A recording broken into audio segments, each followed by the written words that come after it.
Good morning and welcome to the Sports Desk live on Comcast Channel 26, also streamed on Facebook. I'm your host, Ed Nunez, along with our producer, Alden Iawani. Our very special guest, Miyamura volleyball head coach, Eric Zamora. Last Tuesday, he got his 250th win as a volleyball coach, sweeping Grants 3-0. And, Coach, it's been quite a career. We're going to go over a lot of it. You've been to a lot of schools, but congratulations on that achievement and welcome to the show. Thank you. I appreciate that very much.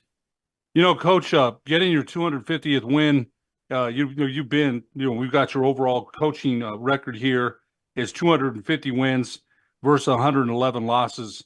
And, that's quite an accomplishment. How did you feel? So there's a little bit of tape on view on NMOT having an interview after the match. And, you're, of course, very, very stoked and very, very happy about it. And had a tie on. Most coaches don't wear ties anymore. I have to ask you, back in the day, football coaches, Tom Landry, right? They would wear ties, and those days are gone. I'll have to ask you about that in a minute. But how did you feel afterward, being able to achieve 250 wins? It was incredible. I didn't ever really know that kind of a number would cross my path. And it was just a really good feeling to achieve something like that, because I know not a lot of volleyball coaches have done that. Well, you did. And, I'm going to mention here 2 seasons as head softball coach at Bloomfield. You've been around. There's no doubt about it.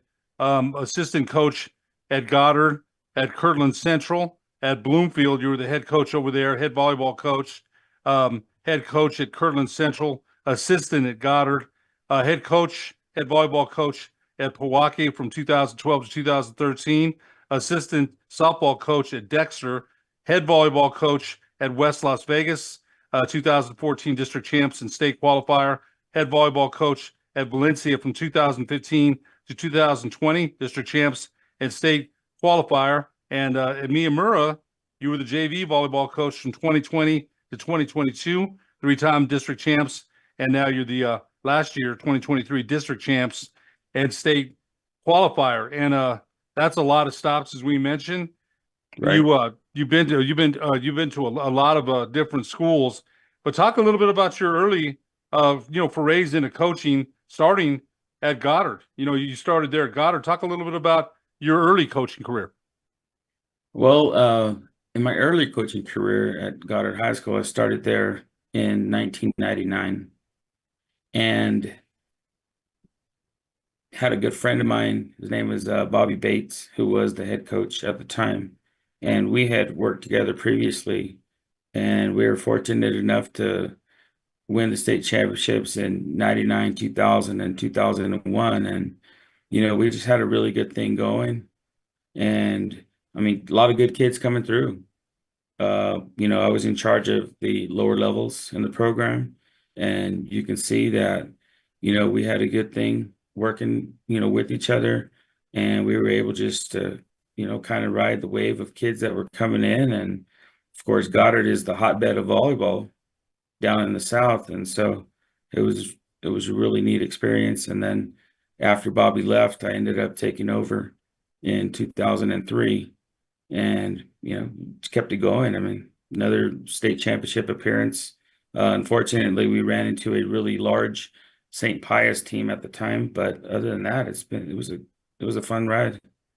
Well, Pius is still pretty formidable. They've got another really good team. When you talk about development, and that's a long time that you've been in the game, man. Much respect to you. That's a long time. And not only that, I've been around athletes, and, I've played basketball years ago, coached, and then officiated high school basketball. So I think the development of young ladies, not only as volleyball players, but as individuals and human beings, there's so much that coaches do, man. I've seen it. Not only, it's not just volleyball, right? It's, classroom, you're a teacher. They get to see you. You're an example. And for you to stay around for 250 wins, and that's a lot of development. Talk about developing those programs there, because you mentioned you had the talent, and that's a long time in the game. But talk a little bit about the development of the program. You went to Kirtland Central, the head coach there and district champs. Was it a challenge there at Kirtland Central as far as not having the talent you did at Roswell Goddard? What was the challenge at Kirtland Central? Well, the challenge for me at Kirtland Central was initially um, trying to right the ship because I inherited a team that went 4 wins and 17 losses and 0-9 in district play. And basically, they were just looking for somebody to, try to fix what was broken. And in talking to my principal and my athletic director, we had 70 kids out in the summer. And of course, everybody wants to impress the new coach and stuff like that. And I had a meeting with my principal and my AD at the time and was like, look, I think I know what your problem is. We have some talented kids here, but there's a difference between being, the best kids and being the right kids. And they were basically asking me, what was my solution to this problem? And I was like, I'm going to make some bold moves in regards to this. And I think that we need to keep some of the younger kids instead because they were core pieces to our puzzle, in my opinion. And we kept 3 seniors, we kept 4 juniors, 4 sophomores, and we built it around that. And luckily for us, we hit a groove during that season. We started off our season 3-2. And of course, the Boo Birds are out early. And it's like, look, guys, we're already at 75% of the win total from last year. And the girls took that personal because, there were some people that were kind of booing it a little bit. And they took it personal, and we go on a 17-game winning streak and end up losing our third match of the season in the state championship game. And so, it was a complete 180 turnaround from the year before. And like I said, I mean, you go from 4-17 to 20-3 and 0-9 in district and 9-0 in district and lose a state championship game with the right kids. Okay, that's key. Okay, right. And we've talked about that. Coaches talk about that, the right kids. We're going to get to Bloomfield here in a minute because you just go down the street there, man. Kirtland Central, that Four Corners area. You just move down the street. We'll get to that in a second. But you had to make some tough decisions, meaning you cut some seniors. I'm sure that, Yes. That upset the community. But you said right kids. Now, when you're talking about volleyball and you're breaking it down, because they're 4-20, okay? So they've got to be broken down and return to the fundamentals. What did you work on most? Setting, digging, passing, attacking? What was it? Because that's a huge turnaround. I mean, you said the right kids. That's very interesting to me because again, people would would they have expected you to do that, go 20 and 20 have 20 wins after they only won 4 games the year before. Talk a little bit about what you had to break down. Well, we had to basically go down to basics. I mean, it was straight fundamentals at that point. I mean, mechanics, technique, because one of the conversations that we've always had with kids is when a game is on the line, it's really going to come down to whoever has the best fundamentals, the best mechanics, and the best technique. And that had to be us because, nobody's going to really worry about you if you have 4 wins the year before. And once we started, we kind of flew under the radar, really.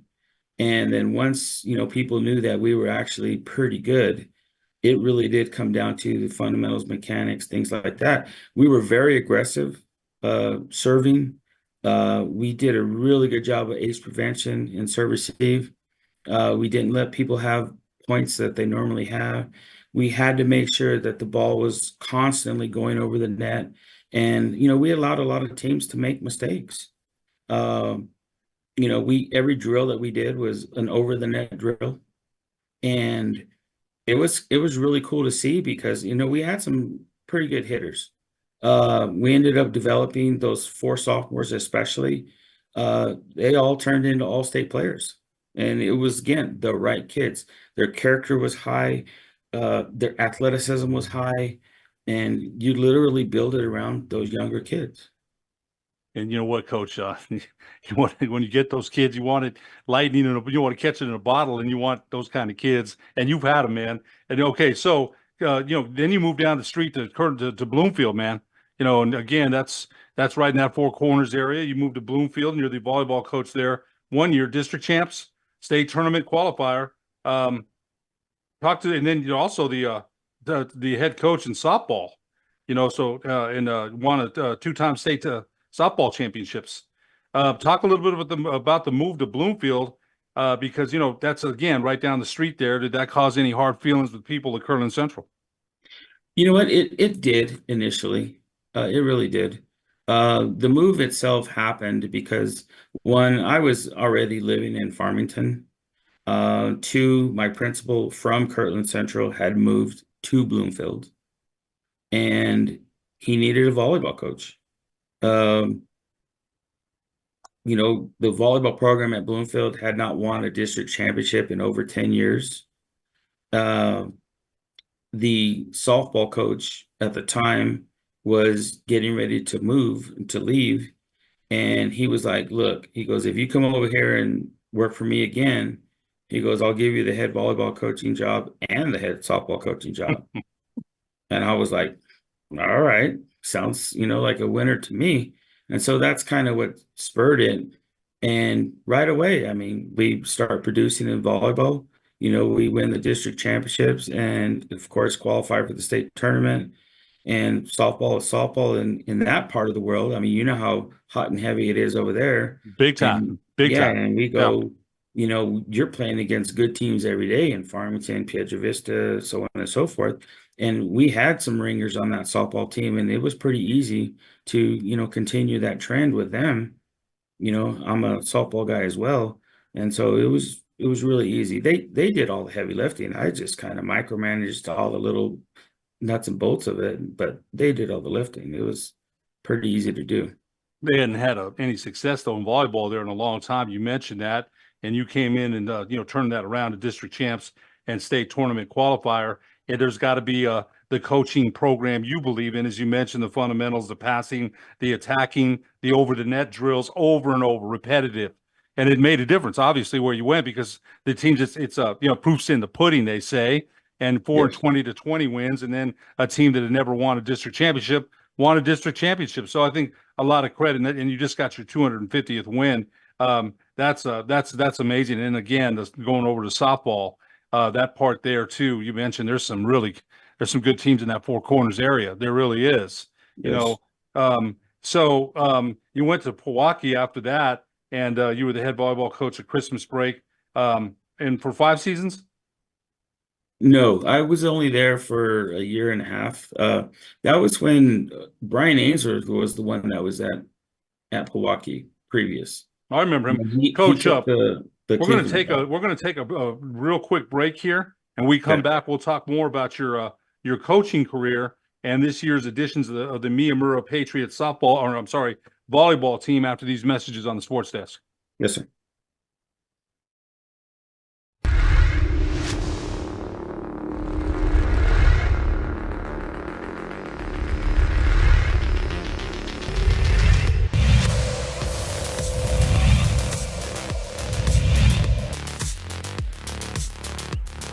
Dyer gets rid of it quickly. Out on the edge, nothing doing. Great pursuit to the edge there by Adam Jaramillo.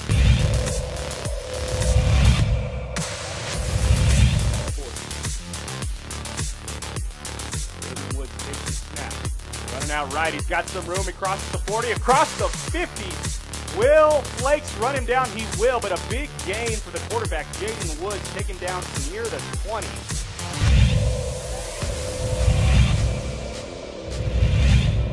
Territory. Dyer back to pass. Comes off the screen to Montaño. The blocker, and then puts on the speed. Touchdown Bears. Montaño accelerated.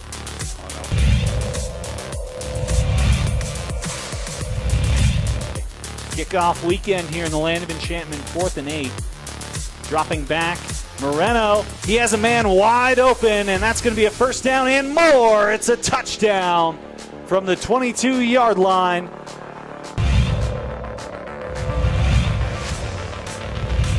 Rolling right, still rolling as a man. It's picked off in the end zone. It's intercepted. It's Amari Berry on the interception.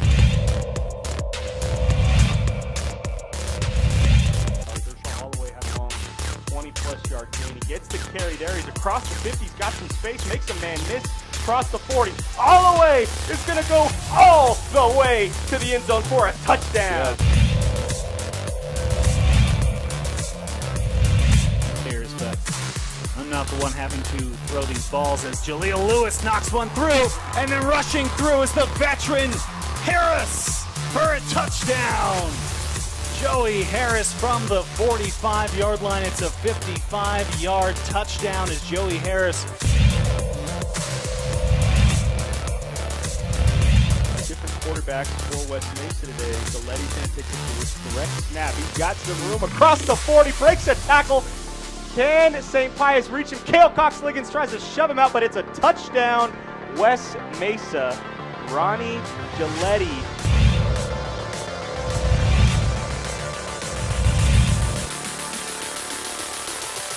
Under pressure, he'll fumble it. The Huskies trying to get on that ball, and they finally do, picking it up. Cashton Ewan, and there's nobody to stop him. Cashton Ewan. Touchdown runs by the tailback, Urshel Alloway Jr. He gets the handoff again. He's across the 20. Man, he's got some speed, Coach. He's still on his feet. He's got to block downfield. Cale Cox-Liggins going to lay the last block, and Alloway's going to touch pay dirt for the third time today. Yeah, huge. 87-yard touchdown run for Urshel Alloway Jr.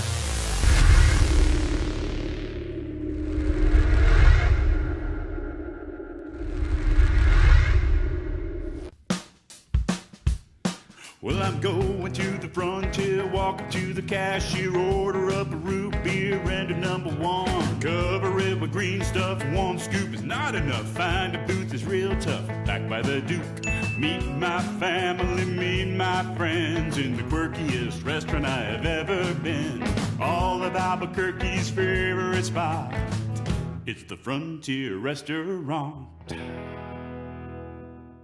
The Frontier Restaurant is a proud supporter of ProView Networks. A burglary takes place in the United States approximately every 15 seconds. International Protective Service is your answer for commercial and residential security in all of Albuquerque. IPS will work with your monitoring company for fast, reliable response times. You can rest easy knowing you, your family, or your company is watched over by International Protective Service. Call International Protective Service today.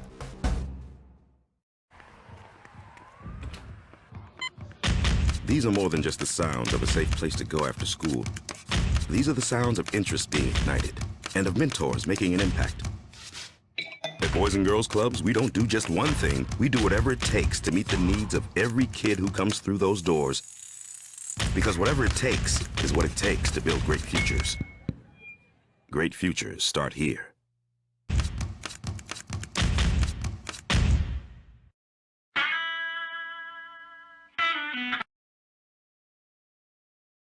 Channel 26, also streamed on Facebook. I'm your host, Ed Nunez. Our very special guest today, Miyamura volleyball head coach Eric Zamora, got his 250th win last Tuesday in a three-set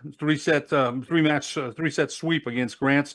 Coach, welcome back to the show. You know, you've got quite the resume, Coach. You've also coached softball, and as I mentioned to you, all the mentoring to these young ladies, not only in softball and volleyball, but all the contact and them looking to use a role model. Man, that means something. You know, you're still in the game, but I can only imagine the effect you've had on young people's lives, man. That means a lot.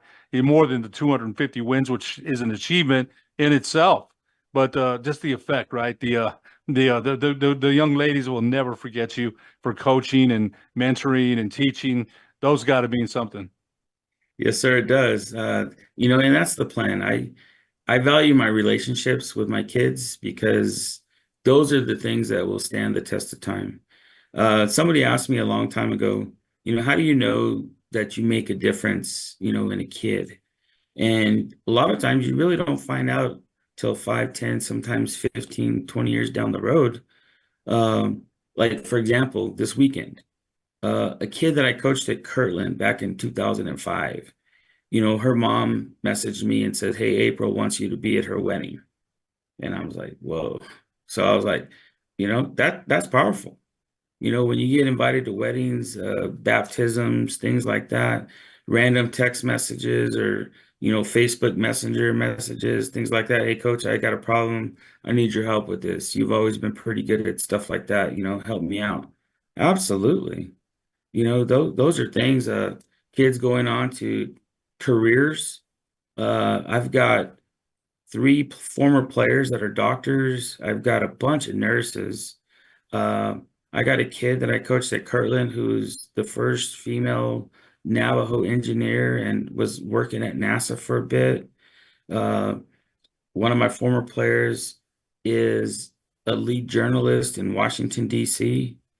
I mean, they're all over the place. A kid who's coaching college volleyball in Washington State. I mean, they're literally all over the place doing great things. And they're the ones that will send out the random messages, things like that. Say, "Hey, coach, how you doing? Just checking on you, love you." And you know And, what? Outside the sports sphere, right? You had an influence with sports, but that's outside sports. And you got to be very proud of what they've accomplished. I used to tell kids when I coached that, said, "Hey, man, there's more to life than basketball. What are you gonna do? What are you gonna do with your life?" And there's some great pictures you sent. There's the Lady Broncos there, and we've got a bunch of them. Coach, you mentioned playing for Roswell, legendary football coach Jim Bradley, Flo Valdez. They had some influences on you. Talk a little bit. I mean, you couldn't. When I hear those names, I get tingles up my spine. Talk a little bit about the influences they had, or the influence, I should say, they had on you as a head coach. well, Coach Bradley is one of a kind to me. Uh, just the epitome of solid character, solid human being, great role model for lots of young men that went through that program. And, I'll never forget. I mean, even just seeing him at coaching clinics while he was still, in the business before he passed, he would always ask me stuff like, "You still coaching them girls?" In his little gruff voice, and I was like, "Yes, sir." And he was like, "Dang it, when are we going to get you to the guys?" And I was like, "You know what, coach, these girls listen. We didn't do a very good job of listening sometimes. These girls listen. I like that better." "All right, then you just do a good job. Then if you're going to do girls, then be great at it." "Yes, sir, we'll do." And then, of course, Flo is legendary in New Mexico and Texas and just had a great career. And again, her philosophy was, bringing in guys after football practice was over and, competing against us. And that's where a lot of us developed the love for the game of volleyball. And, her philosophy was if we can beat male athletes, then we're going to do okay against female counterparts. And she was always good, always at the state tournament, always had, all-star caliber players, and of course state championships of her own right too.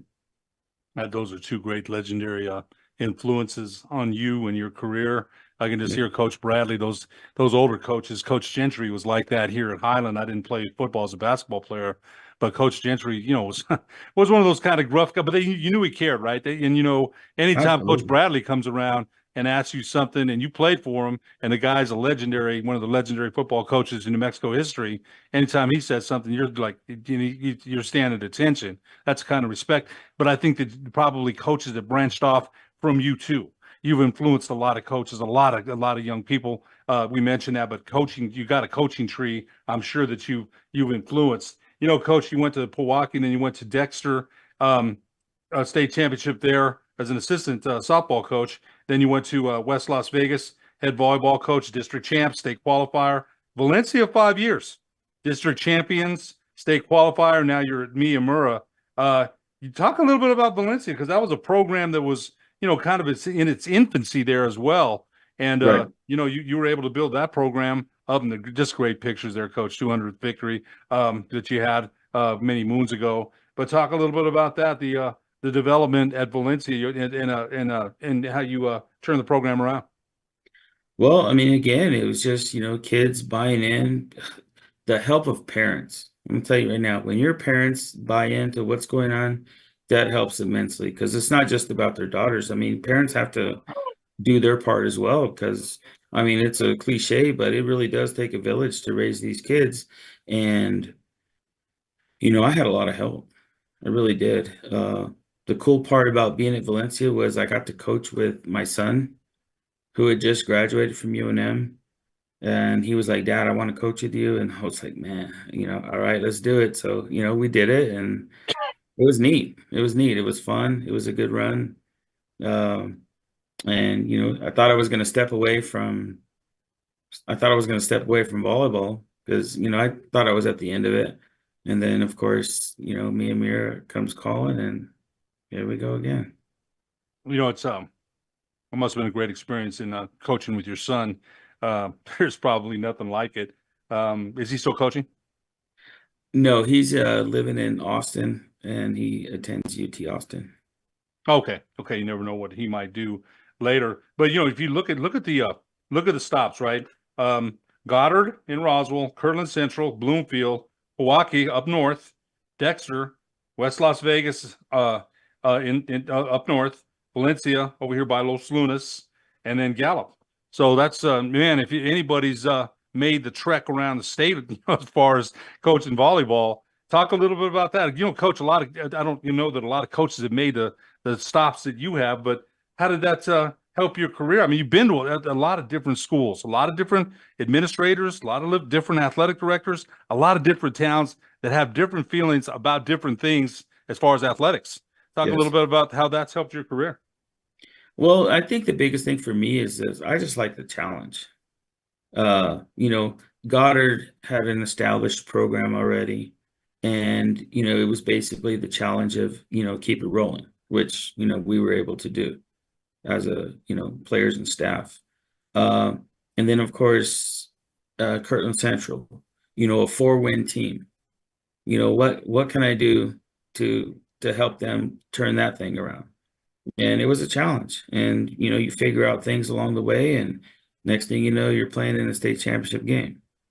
And like I always say it, it's not about the best kids, it's about the right kids. And, you find the right kids, you find high quality kids, high character kids, kids that are going to keep their, grades up. Because to me, you have to be smart to be a volleyball player. And, if I call a timeout or make an adjustment or whatever, I don't have 5 points to play with before you figure it out. It has to be done right then and there. And, we side out and get the ball back, and then here we go. So I have to tell you one time, as far as an adjustment goes, and you got to be smart to do that. And so over this course of my career, I mean, I've been blessed to graduate, 9 kids that have either been the valedictorian or salutatorian. I think it's things like that I'm probably the most proud of. And so, of course, Bloomfield state softball championships over there, district volleyball championships there. Same thing in Kirtland. Milwaukee was at the tail end of, a 5-peat over there. Brian Ainsworth started that, and then he moves to Cleveland, and I come in on the tail end of that, and, just keep it going there, because that was a challenge too. Because everybody thought a lot of the players had already, graduated and left and moved on. And, it was a tough gig keeping that thing going. And, we had our bumps in the roads with injuries and things like that. And next thing you know, I mean, we're playing for all the marbles again. And here we go. And we get 5 in a row out of that. And unfortunately for me, my dad had a stroke. And so that's what moved me back to Roswell, was to go take care of my dad. And that's when I ended up working out at Dexter, because Dexter's 20 minutes from Roswell. And so it helped their softball program to win its first of 4 in a row. And then, of course, Tripp, Richard Tripp, one of your guys. Yeah, that's my guy. He's like, hey, man, why don't you come up to West? Because I was going to do some master's coursework at Highlands, where I went to school. And I needed some coursework to help finish that part. And Tripp was like, well, you can do that and coach my volleyball team. And so, that's kind of what got me back out of Roswell after my dad passed, and so I was like, all right, cool. And next thing you know, I'm at West Las Vegas, and we have a good run over there, and another 20-win season with those kids. And, Yeah, it was neat. It was He really called neat. you one of the most knowledgeable people that he knows about volleyball. And again, that's my very good friend, Richard Tripp. Real quick, Coach, we got to let you go. Give us the prospects of Miyamura Patriots this season. Miyamura has a lot of potential. Last year's group was really formidable. We had a lot of buy-in, and this year's group was primarily the JV team. We graduated 10 kids, but their athleticism is pretty good too. And, still kind of going through the growing pains. But other than that, we're going to be all right. We're going to be all right. We just got to figure some things out. But I still think that we'll end up, at the Star Center when it's all said and done. With your track record, I don't think anybody's going to deny that. Coach Eric Zamora, Miyamura, head volleyball coach, won his 250th game or match last week against Grant's 3-set sweep. We thank you so much for being our guest today on the Sports Desk, and we wish you the best of luck the rest of the season. Thank you, sir. Appreciate it. For producer Alden Iwani, I'm Ed Nunez. We'll see you next week on the Sports Desk.